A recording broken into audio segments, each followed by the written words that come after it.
You're watching Single Process with Joe and Bob, a video series where we bring you the experts to help you go from a we to a me. Our topic today is on why women should stay in the workforce or get back to work in some capacity. Yeah, we actually have an author named Kathryn Sollmann who's written a book about this. And I consciously left the workforce because I ran the numbers and the cost of childcare was more than the salary I was going to earn. So I left. But Kathryn's going to tell you why it's worth doing it despite that. That's great. So Kathryn Sollmann, Ambition Redefined. Thank you for being with us. Oh, it's great to be here. Start with my mistake. What did I do wrong? Well, what you did wrong is you did the math for the present time. You didn't do the math for the long term. Yeah. And if you actually add up what you're going to pay in childcare for the 5 preschool years, it is much less. But women really need to start thinking about all of life you never knows, because as you well know, it can be divorce, it can be a husband gets sick, it can be Death of a spouse. death of a spouse, and many of us are going to have to help up to 4 aging parents. So a lot of our friends volunteer. Like they make that their profession. They're a full-time mom and they volunteer. Code for that does not translate to going back to a desk job. You can capitalize on your volunteering and talk about where you've used business skills. Because if you, like women tend to say, I chaired the book fair on their resume. Okay, that's good, but we need to break that down into business skills. So you organized 10 different committees and managed 50 volunteers. You managed a budget of $50,000. You increased revenues by X% over the previous year. So don't use volunteering in place of working, okay? Why is that? Because every year out of the workforce, you forfeit up to 4 times your salary. Wow, What? That is... Yeah. And so that's your salary, and that's all of the benefits, and that's how you could have saved and how you could have invested. So that all of that wrapped up is 4 times your salary every year out. Most women are out for an average of 12 years. And so what I always tell women is that, yes, your volunteer experience counts. Okay. As long as you are describing it in business terms. Okay. So now you take that, how do you prepare that resume? Do you give people advice on how to really critically think about that? Say right up front in your summary, it's on the top of your resume, returning professional who has continued to develop business skills, such as blah, blah, blah, in high-level volunteer work. Okay, it's the 12-year gap sounds awful, but a lot has changed in 12 years. When I wanted to go back to work, it was all those 9-to-5 desk jobs, and now there are so many options. Oh, so many options. Like what? Okay. First of all, women don't know that today there are flexible full-time jobs.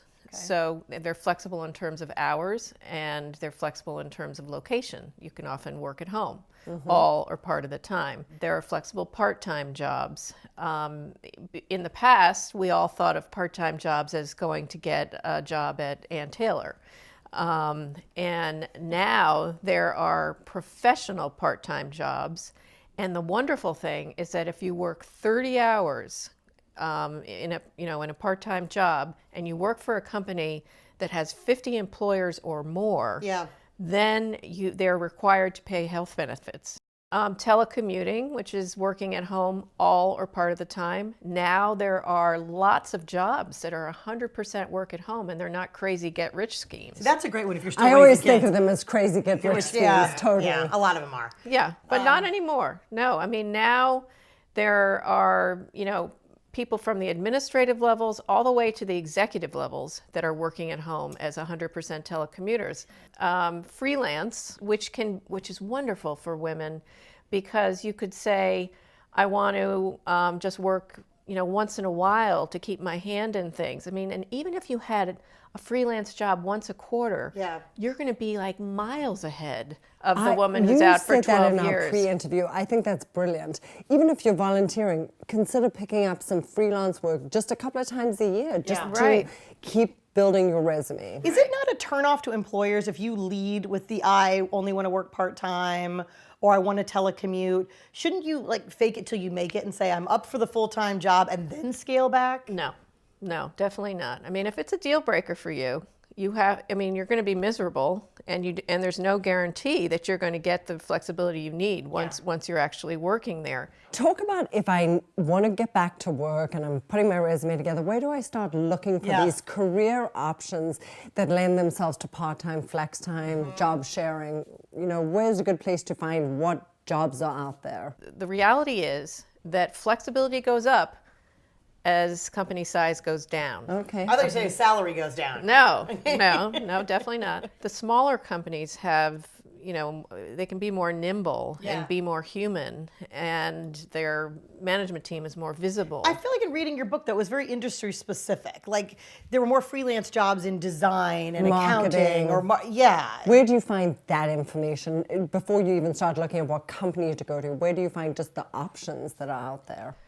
Well, flexibility exists at 80% of companies. Okay. So that is in some form. And that means that some companies have it in their company handbooks, and some people are just kind of flying by the seat of their pants. But it exists at 80% of companies. There is flexibility in every skill set. And basically what you have to do is you have to get out there and start talking to people. And what I call it is networking research. I hate networking. I hate the whole you set up a lunch to get some connection, but you said that's not networking today anymore. No, that's networking when we were young, Yeah. And that's awkward. Now, so much of this can be online, can be via email. Just making connections. Making connections and saying, hey, I'm interested, I have a marketing background, I'm interested in returning, I used to work before on a CPG account, I'm interested in returning, I need to know, what the skill set is now, where I would have gaps, what the compensation would be. Can I set up a 15-minute call to ask you some questions? Talk about companies that are relaunching. There are certain companies that are really promoting women with professional backgrounds getting back into the workforce. I think you mentioned Decide I Relaunch. Yes, I Relaunch is up in Boston. They are, kind of the industry leader in helping women return. They have a specific kind of return through internships for. So it's internships to Right. start with. Oh, okay. Right. So they're great, to look into. Then I have on my website, KathrynSollmann.com, I have a Flex Work for Women Alliance, and it's all companies they're boutique recruiting firms who are completely focused on helping women get flexible work. And so there are others, like there's another company in New York called Apres. There's another one in Boston called Reach Higher. This is all new in the last few years. I don't remember this being around. Yeah. But there are a number that are really helping women get back in or just find flexible work. The other thing I want to touch on is I've seen a lot of women go through divorce waiting until their alimony is almost, up before they get back to work. And I think that that's a huge mistake too, because you don't want to wait until the last minute. As you said, you're forgoing all the retirement savings and other things and skill gathering. Right.